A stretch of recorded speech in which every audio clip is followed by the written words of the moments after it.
Bey de Türkçe simultane tercümeye başlayacak.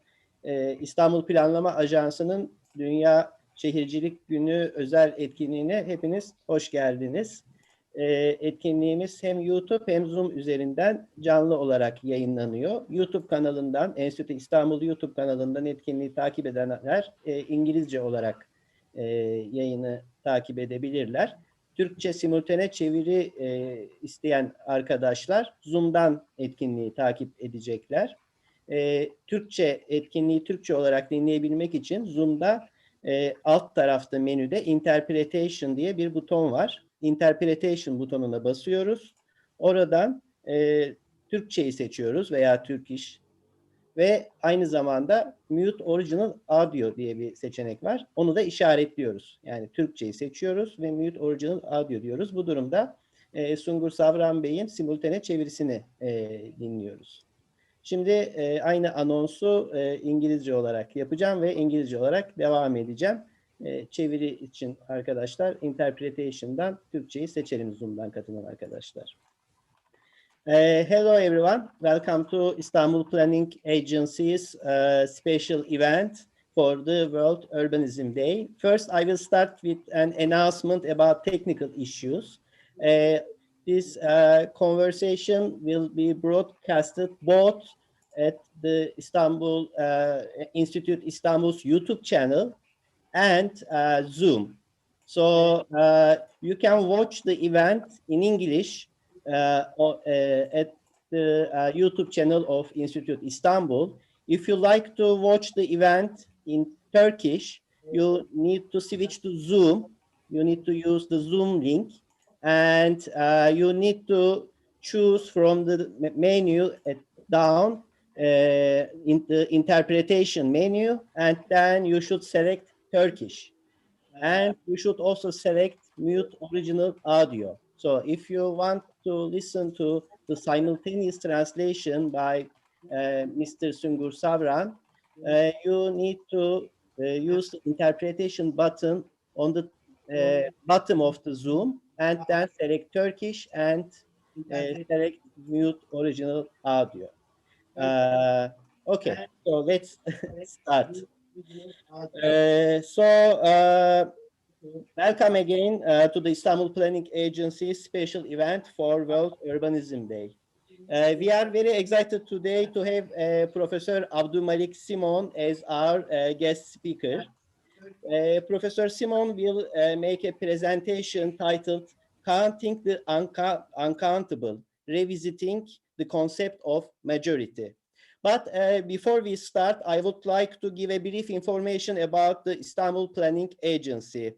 Istanbul Planning Agency was announced in February 2020 to plan a better future for Istanbul, together with the participation of the 16 million residents of Istanbul.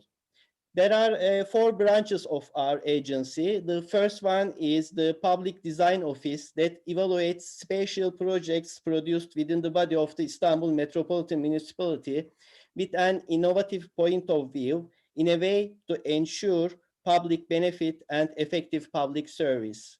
The second branch is Istanbul Statistics Office that collects and analyzes data about Istanbul.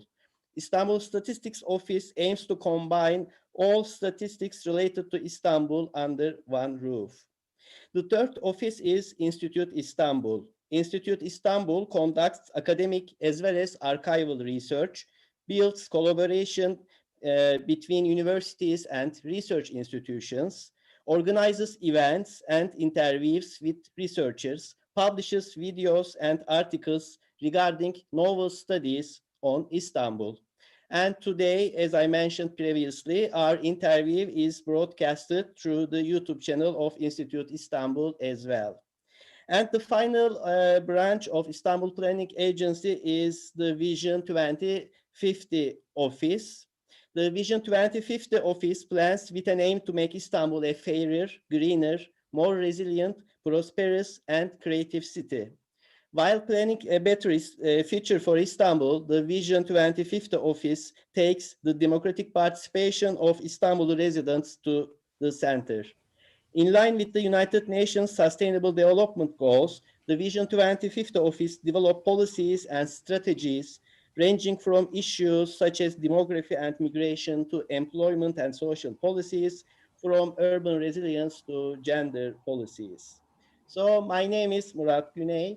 I am a social scientist and a member of the Vision 2050 team of Istanbul Planning Agency.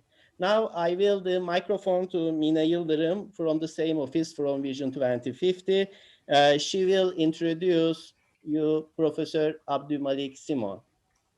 Thank you, Murat. Hello, everyone. My name is Mine. I'm a PhD candidate in politics, the New School for Social Research, writing my dissertation on the social, material, and institutional infrastructures of care and violence encompassing street dogs' lives in Istanbul. At Istanbul 2050 office, I work as an expert researcher on the climate crisis, ecology, and environmental politics. Today, we are having the pleasure of having here one of the most inspiring urbanists of our time, Professor AbdouMaliq Simone, whose thinking and writing has been a rare gift, not only for urbanists, but also many of us. Malik is an inspiring writer and author of many books. For the City Yet to Come, Urban Change in 4 African Cities in 2004, New Urban Worlds, Inhabiting Dissonant Times in 2017, and Improvised Lives, Rhythms of Endurance in Urban South are only the few I can name here. His books have been treasures and horizon-opening sources for us to think through the urgent questions concerning urban and human conditions of our time. For the last couple of decades, AbdouMaliq has worked with the practices of social interchange, local economies, changing relations of power and subsistence that affect how heterogeneous cities are lived. He's a prolific writer on the generative conflicts of remaking municipal systems, local governance, and designing collaborative processes among urban residents, experts, artists, and policymakers. Malik has also been a pioneering intellectual in the field of research, urban research and political activism that aims to build viable institutions capable of engaging with the complexities of life across the so-called majority world.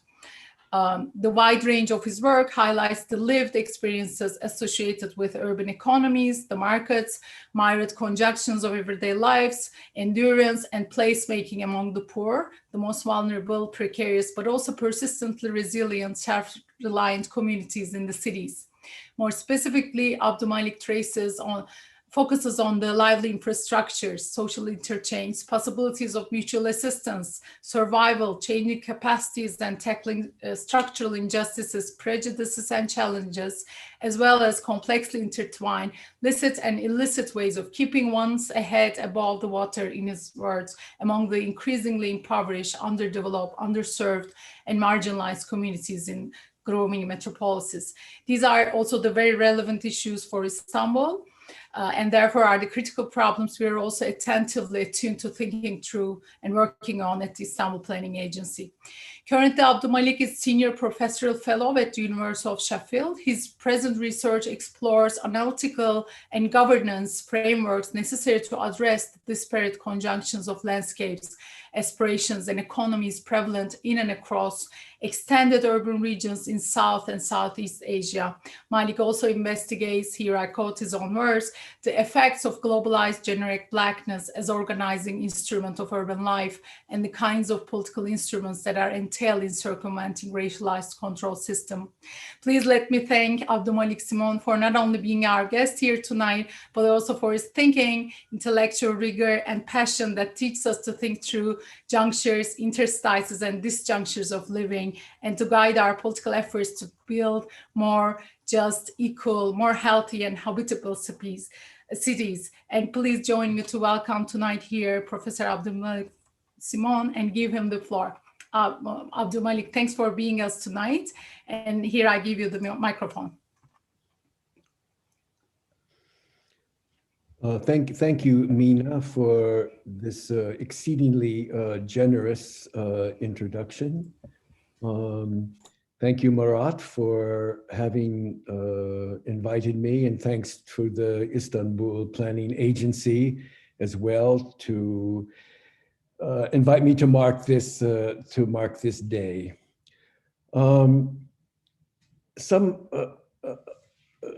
nearly a decade ago, Vaijayanti Rao from the City University of New York and myself published an article in the International Journal for Urban and Regional Research called trying to establish the notion of the urban majority. And the reason why we published this was our sense that in metropolitan areas across the global South still retained a sufficient interweaving of the lives and practices of the poor, the working and lower middle classes, that while not standing outside of capital accumulation or neoliberal governmentality, still constituted an important force on its own in terms of shaping urban space.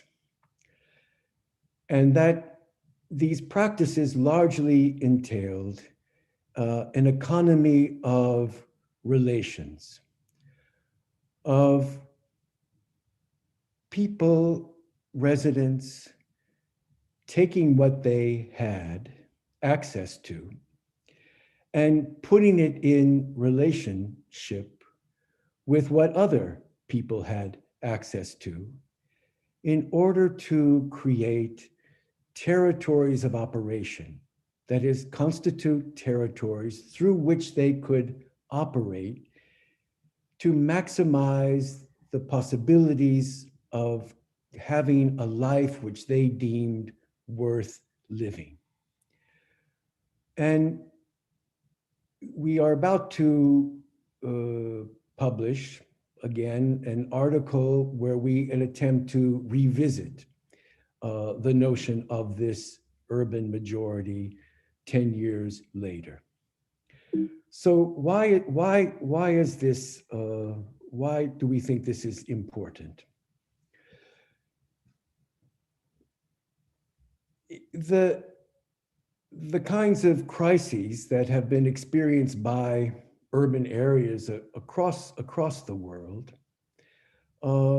have amplified the ways in which a process of counting and calculation and computation becomes increasingly important to try to govern and shape urban environments which are that have been revealed as intensely volatile, turbulent, uncertain in light of the pandemic.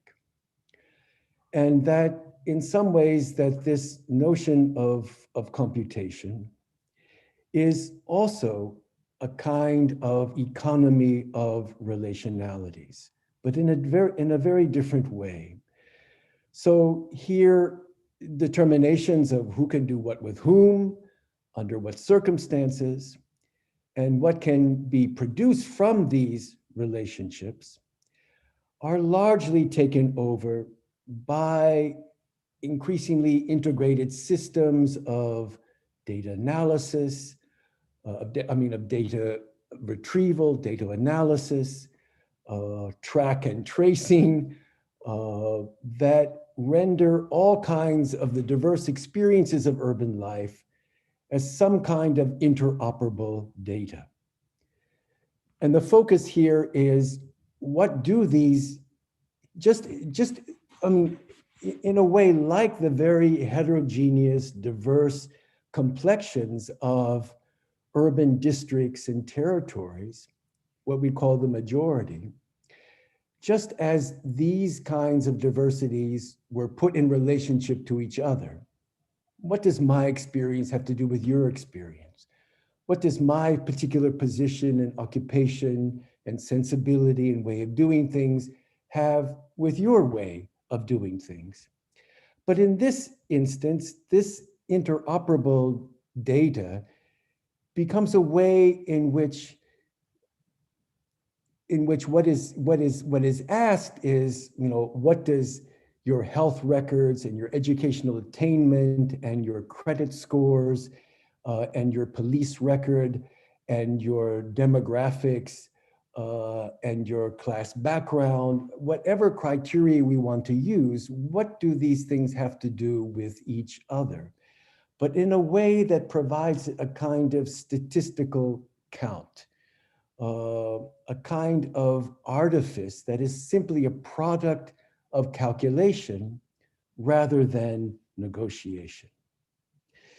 And what this increasingly means is that when we ask who inhabits the city, what are the entities, what are the important kinds of entities that occupy urban life, it still remains residents, it still remains citizens, it still remains denizens, but increasingly the users of the urban are not coherent identities, not about individuals with particular backgrounds and particular sensibilities and particular aspirations, but rather what I call shifting fields of probable actions, data sets, risk calculations, credit ratings, genetic profiles, and shifting lifestyles.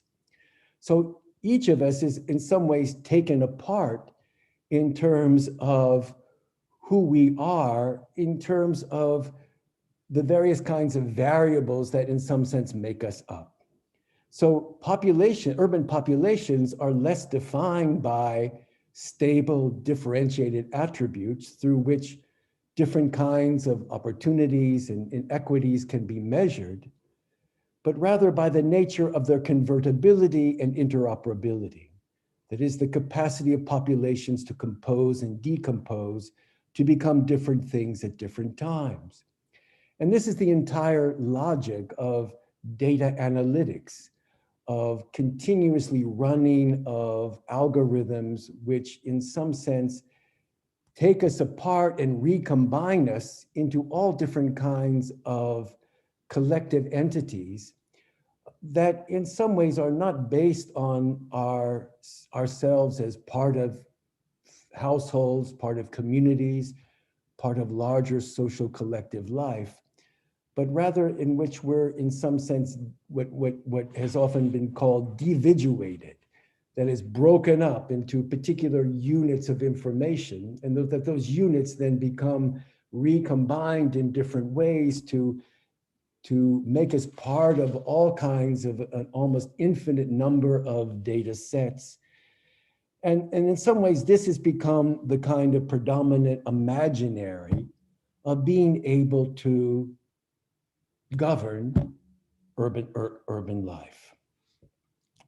So in some sense, Vaijayanti and I wanted to revisit this notion of the urban majority, not as a kind of count, not to say that, there's so many more of this kind of person or that kind of person, but rather to emphasize a different kind of mathematics once again, a kind of mathematics of a different kind of recombination.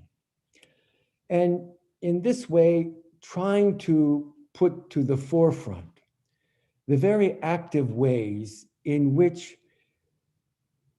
poor, working and lower middle class districts have always relied upon ways in which different economic practices, different inclinations, different tactics of doing things, different forms of social organization, different itineraries of movement and circulation, how they coalesce into enduring cultures of inhabitation,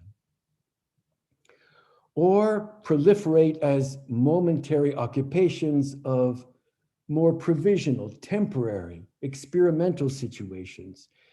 And that this too constitutes a kind of algorithmic process that generates new kinds of capacities, new practices, new values for individual and collective life.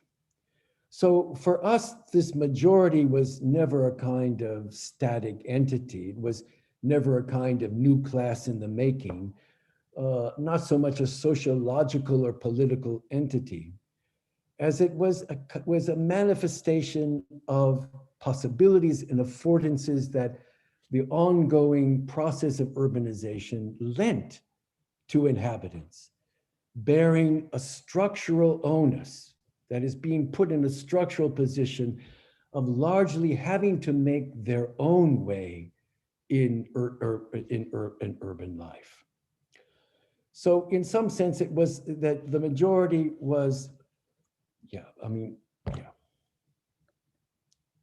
So the majority of this urban majority, its styles of operation, its ways of occupying, distributing, its modes of production, were determined by larger structural issues and possibilities, but also not only was determined, but also in turn was determining of the possibilities and affordances of urbanization and modernization and other allied processes supposed to engender for most of the world.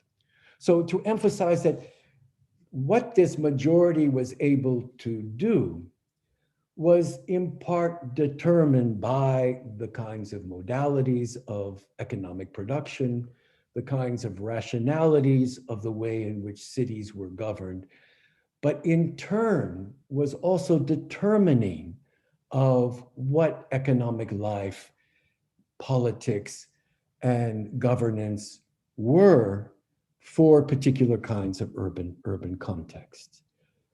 Not always equitable, with a kind of disproportionate access to power and opportunity, but yet a kind of reciprocity nonetheless. And in some ways that what was incumbent, what was it key to these practices of a majority was that the conviction that somehow all of the kinds of interchanges, remember I emphasized at the beginning, this was an economy of relations, of trying to put what you and I had access to, our ways of doing things, our different backgrounds, our different sentiments, our different networks, in touch with each other, trying to make something out of the ability for us to put these things together. Without any clear ideas sometimes, without any clear map, without any clear framework. So it was going to be messy. It was going to be sometimes haphazard. It was oftentimes going to be antagonistic, even sometimes violent and manipulative. But yet, these were all aspects of the attempt to try to put these things together. And there was a conviction that the messiness of this kind of process would eventually, perhaps not now, perhaps we couldn't see it now, perhaps it took some time, but eventually produce something better than what existed in the moment, even though people might be hard pressed to point to, oh, this is what it's done, this is what it's accomplished. So in some sense, in the rough and tumble everyday worlds of trying to make the most from what was available, putting things together that didn't really oftentimes fit or seem to go together, residents tended to be convinced to let a lot of different scenarios play out and demonstrated a basic tolerance for the ways of doing things that didn't necessarily correspond to their beliefs or convictions. That is, in this kind of rough and tumble words, sometimes of strong words, strong actions, there was a kind of fundamental tolerance to let people go their own way to see what they were able to find out. Because after all, if everyone does the same thing, and if that same thing no longer works, then what are you going to do? How are you going to come up with new ways of doing things? How are you going to come up with more adaptive responses to a larger changing urban environment, which itself is always in some sense uncertain, unsteady, volatile? And in some ways, what distinguished then this majority from a kind of emergent middle-class ethos was within that emerging middle-class ethos, it was the sense that if people only did the right thing, if they educated their kids, if they went along with the rules, if they shaped themselves in terms of a kind of behavior, individual and collective, that turned themselves into model citizens, that in some ways this would enable them to attain a kind of viable livelihood. But there was always a sense of suspicion about this kind of prospect on the part of the majority. Now, of course, majorities couldn't go it alone. And of course, they had to rely upon states and municipal governments to provide essential services and infrastructures, to produce available land on which to settle. Oftentimes land was simply availed, and then it was up to the residents themselves to develop what went on that land, how to use it, how to create a kind of life. And of course, all the residents and entrepreneurs and skilled workers, they couldn't always attend to the large scale material reticulations necessary as a platform for existence on their own. So again, you know, social reproduction, how people were to get educated, how they were to maintain their health, it was critical for there to be institutions larger than the ones of the district or the local community in order to do this. So I want to emphasize that the majority is never self-sufficient, but rather concretely extends the terms of sufficiency, making themselves more than what might be expected from states who often entertain very narrow notions of citizenship. So here what I'm saying is that to be on their own wasn't sufficient. They needed the kinds of power and technical capacities that states and municipalities could avail. But what they availed was never sufficient in itself either. So what becomes sufficient? And so it was, in some sense, the responsibility and the power of the majority to extend, to elaborate what it meant to be a sufficient urban residence. Now, we know that majority districts have been subject to more intense levels of extraction.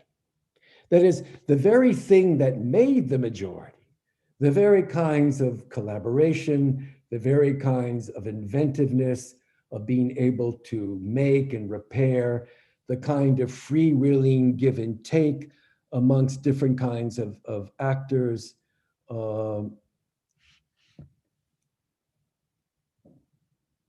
I have to go back, I'm sorry.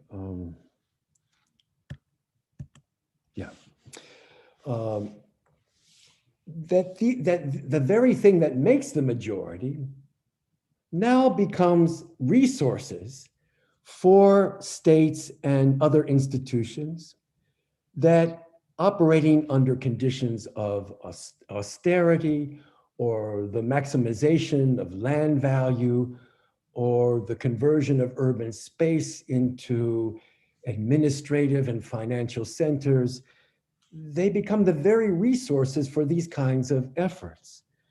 Institutions attempting to cut costs, demonstrate efficiency and smartness, shed their responsibilities for guaranteeing social welfare, and in general, finding ways to profit from the creativities from below. So in some ways, this is a kind of what I've often called grand theft auto, a kind of theft of the kinds of auto constructions, the self-making of the majority itself. And that in some ways, this kind of expropriation puts majority districts and communities at greater vulnerability. That is, when I said that what majority districts were able to do was not sufficient in and of itself, states had to take responsibility to ensure the kinds of essential infrastructures and services necessary to complement those efforts. States increasingly say, well, look at guys, it seems like what you're doing is sufficient in of itself, so we don't have to then come in and provide something. So that kind of negotiation of two different kinds of sufficiencies, the rug is in some sense being pulled underneath the feet of these districts.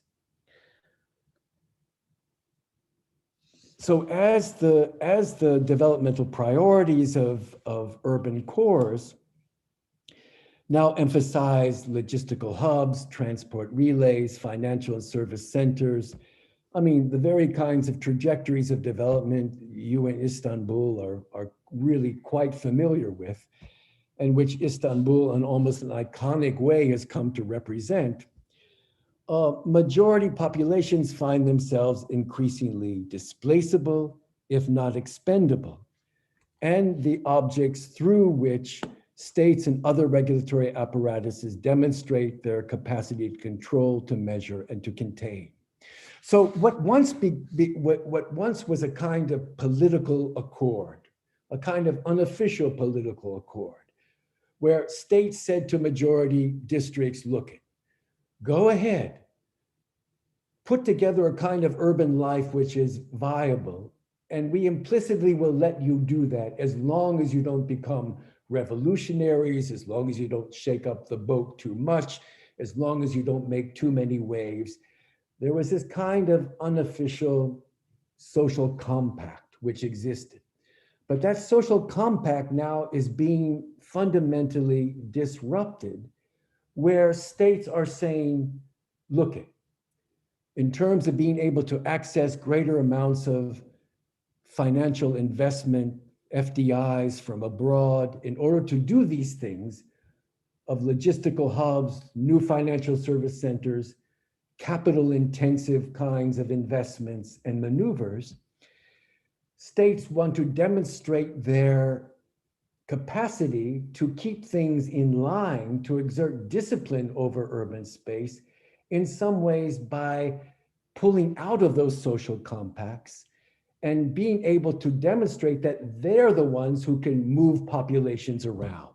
They're the ones who can physically and socially reshape neighborhoods everywhere, that they can create mass housing on the peripheries and move populations and cajole and lure and seduce them and force them into acquiring new assets and huge apartment blocks, for example.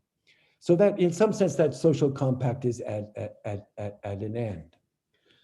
But what the pandemic has also revealed are a number of important slippages in this, so that the ways in which which states and metropolitan regimes recognize who it is that they are governing, that somehow there is a disconnect between what those imaginations are and what is in some sense the reality on the ground. And what pandemic conditions have increasingly revealed is that the citizenry, the forms of collective life are not exactly what they have been imagined to be. So we find that the ways in which people are living and working, that the shape and the nature of households is much more multiple, much more heterogeneous than perhaps we have assumed. And of course, there's nothing new about this kind of unruliness and the way in which collective life has been put together. But it's rather the persistence of a kind of modernist dream that imaginarily segments populations into cohesive, familial, usually heteronormative units that often mistakes the composition of what real social life is on the ground. Yet in many ways, many of the kinds of territories of the urban majority have been increasingly pushed or shifted to the periphery. But what this reveals is that in our obsessions with the notion of density that have, in some sense, been accentuated by the pandemic, that somehow urban density is no longer viable or sustainable, given our increased exposure to things like viruses, that density was always a matter of a kind of circulation. And circulation in a manner in which the relations amongst things and persons that did circulate didn't necessarily have to be clearly known or described. That density isn't just a matter of a lot of things and people and bodies being put into close proximity to each other, but rather that in some ways density was always a kind of practice and process of and phenomenon of circulation, and that everyday circulations that were the products of lives trying to orient themselves to each other, make use of each other, and find ways to share space and resources, that circulation was always something experimental, things passing through each other without having to produce settled results. And in some ways, what is particularly evident in this move to the periphery is that the majority, urban majority, is being reconstituted in fundamental ways, but in a way in which the priority is not so much to become settled, not to find that little piece of land or that apartment building which gives you a kind of asset, and from that you're going to make your future, but a shift to the periphery, which is generating different kinds of itineraries of circulation. In my experience within the peripheries of Jakarta, you have more and more people that are in some ways trying to find a place to simply park their things, some place that's not going to take up a lot of their money. And what's happening is that residents are using that kind of position in the periphery as a kind of platform through which to circulate through larger territories of the city, looking for short-term opportunities, looking for what kind of place offers the best possible job at this point, looking for where are things happening? Where is the best place to put myself for now? Not committing in the long run to a kind of destination, clear destination for once and for all.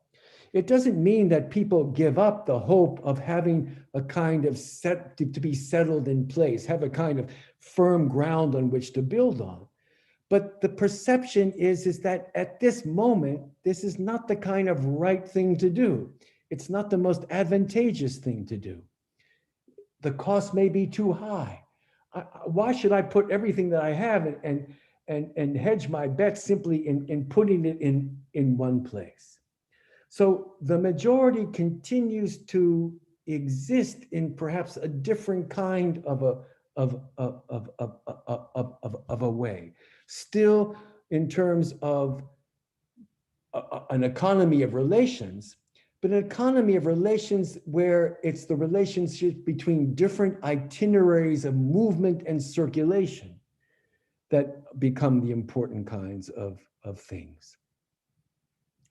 And of course, we have to consider that when people are on the move and on the move with a greater amount of time, what becomes the information? What becomes the images? What becomes the knowledge that they begin to rely upon?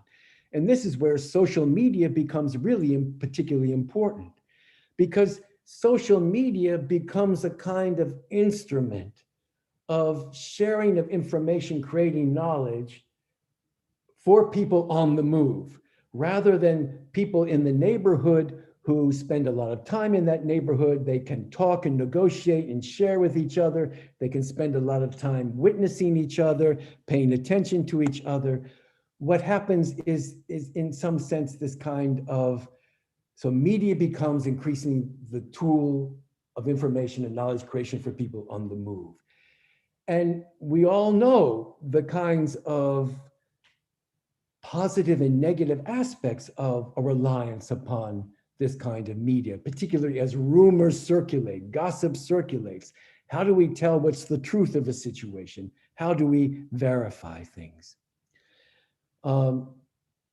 And then, of course, we, as in Istanbul, as in Jakarta, as in Mumbai, the shift of residential situations from into multi-storied buildings, and the way in which this changes the notion of what it means of neighborhood life, of social collaboration.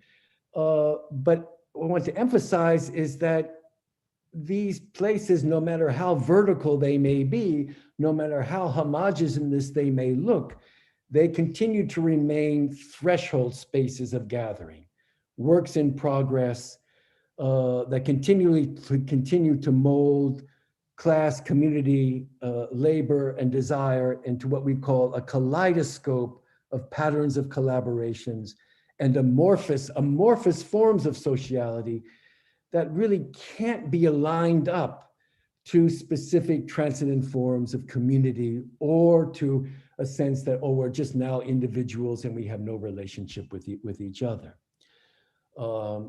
In fact, from one of my places where my partner and I, when we reside in Jakarta, where we live in a kind of mass housing project, that mass housing project compresses so many different kinds of games, so many different kinds of economic practices, so many different kinds of forms of local authority, so many different forms of politics that it's almost impossible to tell what's the proportion of which. What proportion is sort of gang stuff, which proportion is real local authorities, which is different kinds of brokers at work. There's so many things that are compressed into this that it's hard to define once and for all what's really taking place. So in the end, it's important to come back to a different way of counting, one that doesn't celebrate the resilience of the majority at a cost of their increased marginalization, one that recognizes actions from below that also might fundamentally alter the shape of state power itself. So again, not to romanticize, but not to underestimate either. So fueled by the rise of social media, big data sociality, by contrast seems to be captured by spectacles of angry mobs, howling with various forms of rage and outrage in herds, flocking towards collective immunity from the very conditions that may extinguish them. And we see this from Brazil to the US to India, but also to emphasize context over counting, action and activism over aggregation that might strengthen counter speculations for more equitable urban futures. And at that point, I thank you, stop sharing. Thank you very much. Thank you, Malik. Thank you. This is a great talk. Thank you very much. We prepared a few questions, but before that, I want to announce to the audience that if you have any questions, you can type your questions on the chat section of Zoom or YouTube, and we can see those questions and ask Malik. So, Malik, in the article you sent us, you mentioned that, so my question is about the effect of the COVID-19 pandemic and its relation to the urban majority you mentioned, particularly in the global south. So you mentioned that one of the paradoxes of the COVID-19 crisis is that total lockdowns once again expose the vulnerabilities of contemporary economies dependent on the uninterrupted working of urban infrastructure and human capital for 24 hours and 7 days, while the interrupted, cobbled together infrastructure of the cities of the global south are said to have displayed an unusual resilience. So my question is that, like, do you think resilience is the correct word to imply the endurance of the majority in the cities of the global south, or should we use the term endurance maybe? And how should one interpret the resilience and endurance in southern cities compared to the northern ones? So should we use these terms differently for the global south and global north? Thank you. Yeah, thank you for your question, Murat.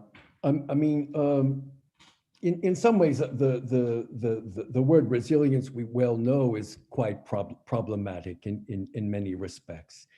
And if I would retain the notion of resilience, it would just simply be to point to that in the fact that in the process of extensive urbanization relies upon a multiplicity of logics, a multiplicity of ways of doing things. That's built into the capacity of urbanization to really extend itself, not just territorially, but extend itself as a kind of way of life and thinking across different kinds of spaces. What I would rather point to is the particular systematicity of the particular modes of organization that seem to be embodied by an urban majority over an enduring length of time. So not to point to a sense that somehow people themselves or collectives themselves are necessarily resilient, not that it's a part of their character to be resilient, but rather that to focus on what are the kinds of logics, technicities, practices, institutions at work in creating particular kinds of capacities, territories within different aspects of urban life.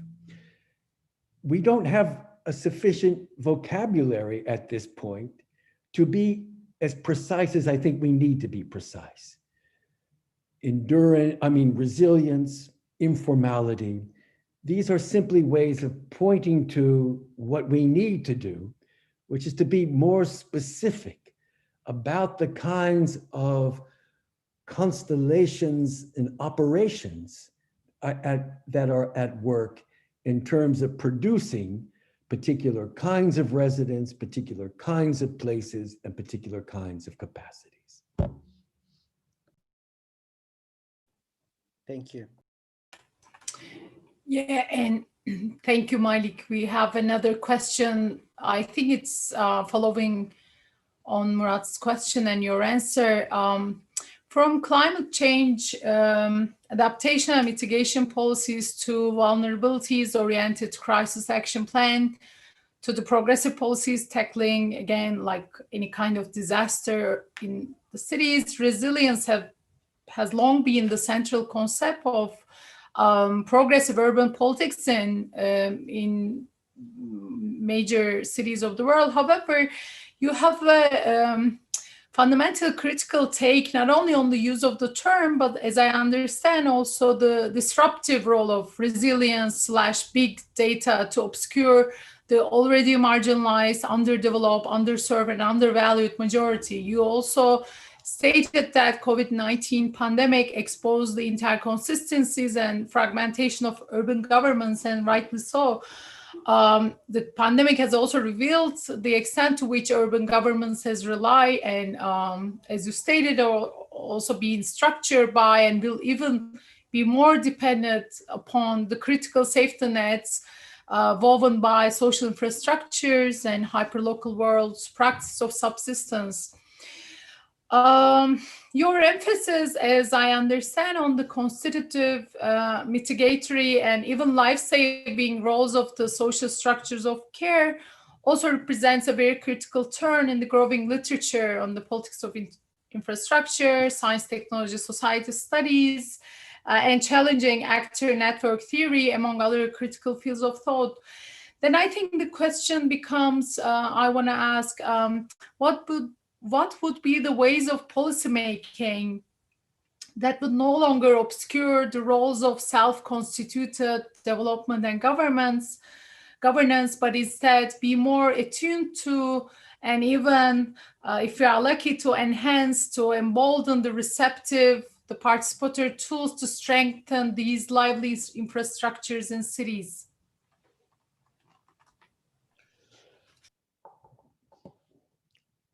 Yeah, that's a huge task right there. I mean, it's like really, I think that, first of all, I would like to maybe to invoke a concept that's used by my good friend and long-term collaborator, Edgar Peterson, who talks about the need for what he calls situated innovation. That is, in some ways, paying greater attention to the kinds of institutional forms that already exist within particular places within urban regions. What is the scope of those kinds of local institutions? And how, in some ways, can you build local municipal structures where the municipal becomes a kind of collaborative process amongst already local institutions in terms of forging particular kinds of municipal centers, which are in some ways both administrative, cultural, educational, economic development, that rely and draw upon those kinds of already existent capacities and practices that are incumbent within those kinds of local institutions. I mean, everywhere there are these kinds of,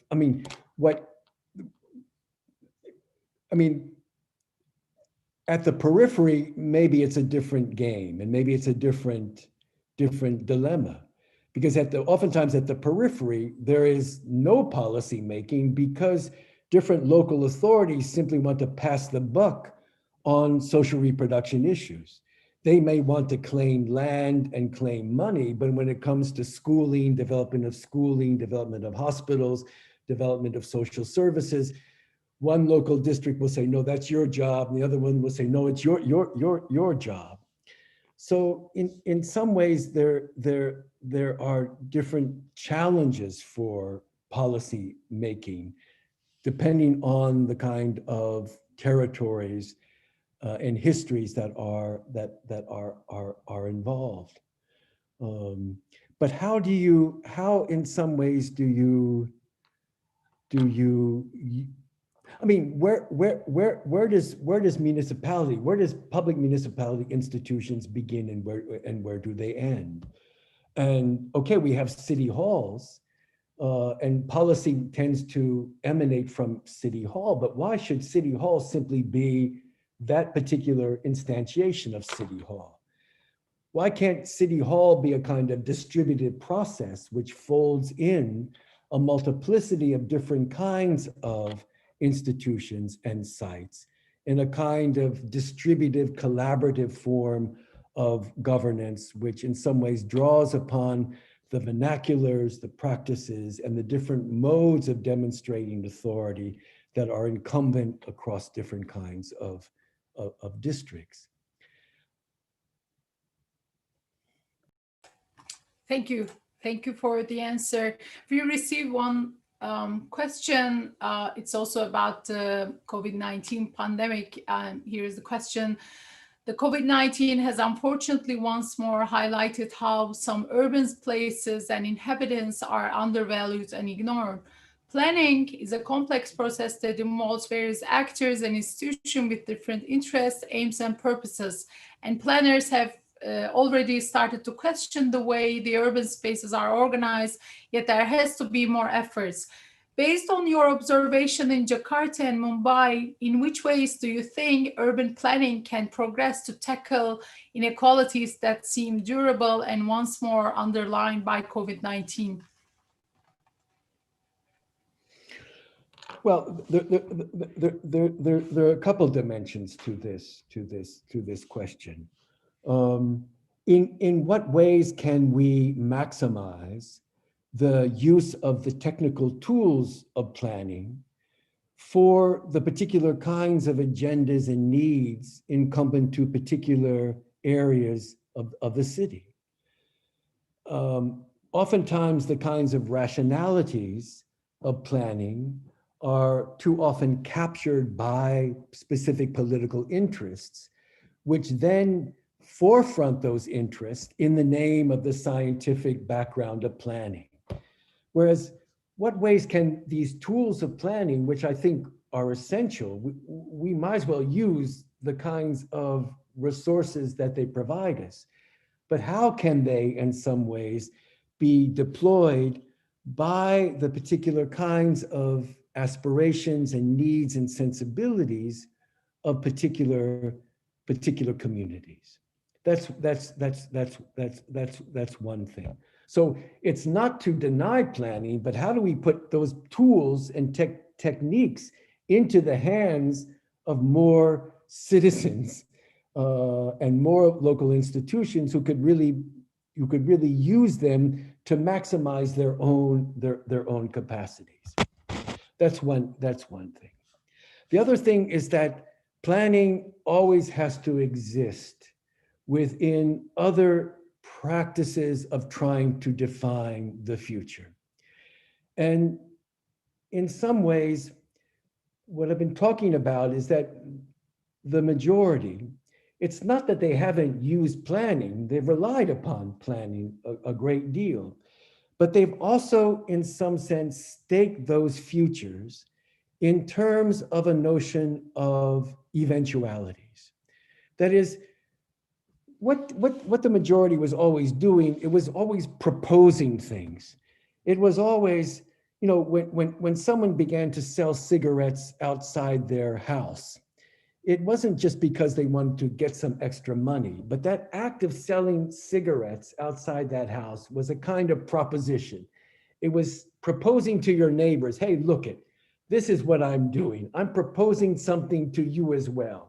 Is there something that by my virtue of doing this, can we do together? Something might have happened, maybe not, but not always. Majority communities were full of propositions, a process of proposing things.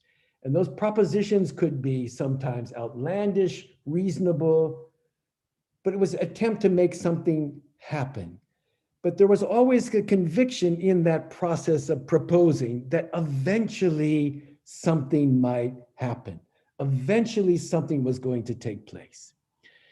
That is a kind of process that coincides with planning in a way. I mean, I look at the disposition of the built environment within the vast hinterlands of Jakarta right now. I look at industrial estates. I look at mega complexes. I look at thousands of migrant hostels. I look at new sub-cities. I look at new shop houses, commercial shop houses. I look at new swathes of affordable housing. What do I find? A kind of situation where they're half empty and half full. They half work according to the way in which they have been planned, but the other half doesn't go according to what was planned. But across all this half full, half empty complexion of the periphery, there's still a conviction that eventually something will happen here. Eventually something will happen. So you have planning, and planning should take place. But we have to keep in mind that in any process of trying to create a future, planning is only part of that process. You know, we talk about speculation being the purview of financial institutions. Well, the poor have speculated all the time as well. And not to say that this is either bad or good or necessary, unnecessary. It's just a reality through which we have to contextualize planning. That planning coincides with these other processes of a conviction that if we do all these different things, eventually something might take place. And it was the majority's conviction, staking their future lives on this notion of eventuality, which has long been part of their history of endurance. Again, not to say that planning is important. Planning is incredibly important. But how do we always, in some sense, keep these kinds of considerations in both hands at the same time? And in that way, we can rethink about the particular efficacies of planning for any particular kind of challenge and any particular kind of place. Thank you, Malik. We have one final question from the audience. So I will try to translate it. The question is about the experience of the COVID-19 pandemic, particularly in the global south. So in the global south, the relations between workspace and home space,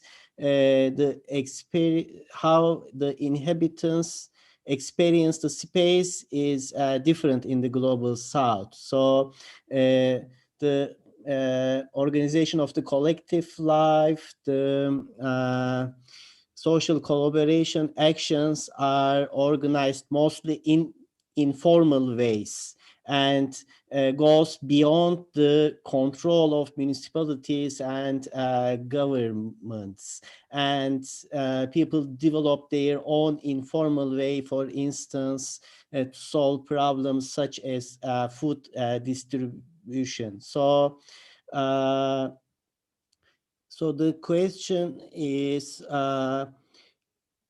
how, and in the global south, like also similar to the governments in the global north, but particularly in the global south, governments completely denied the importance of the pandemic.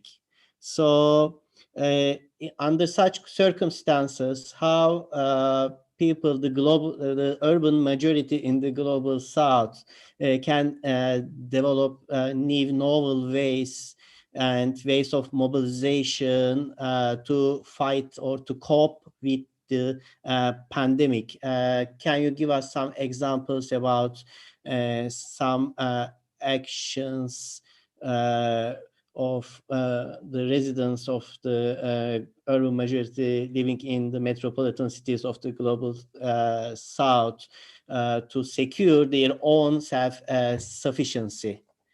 Thank you.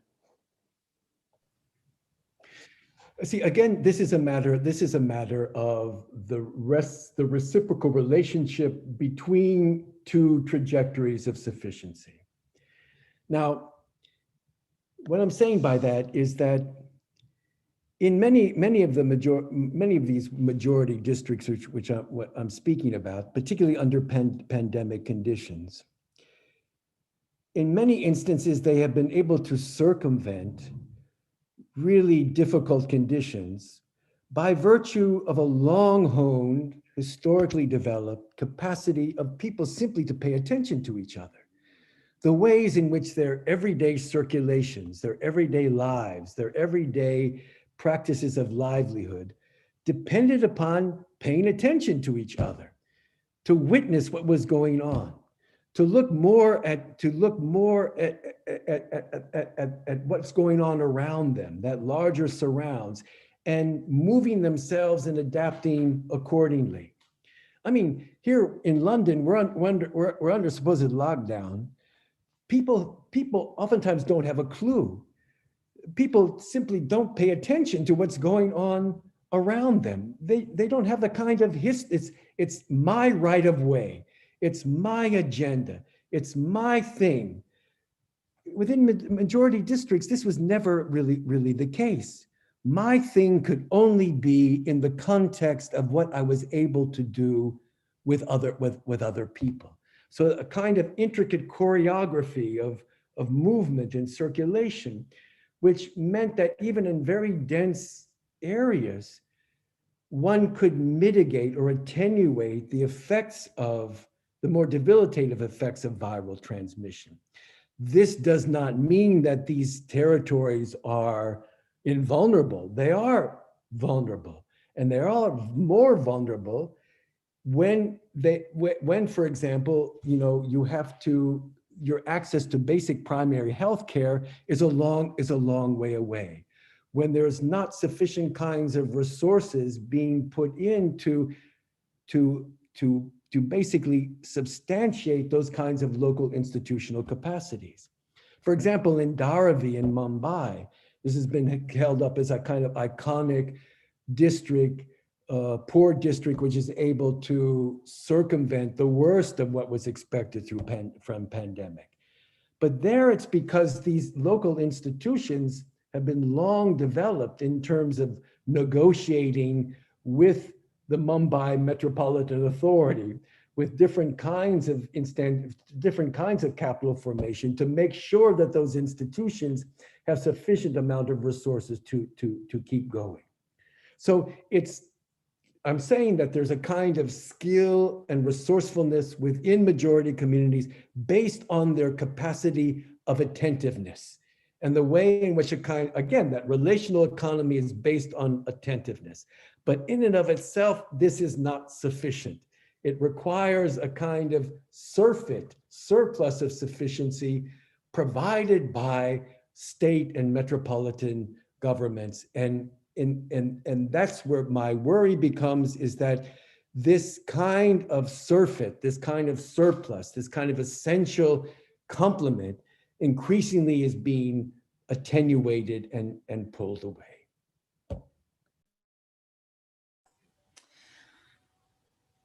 I think that's the end of our time. And Malik, your presentation and your answers were more than great. Thank you so much.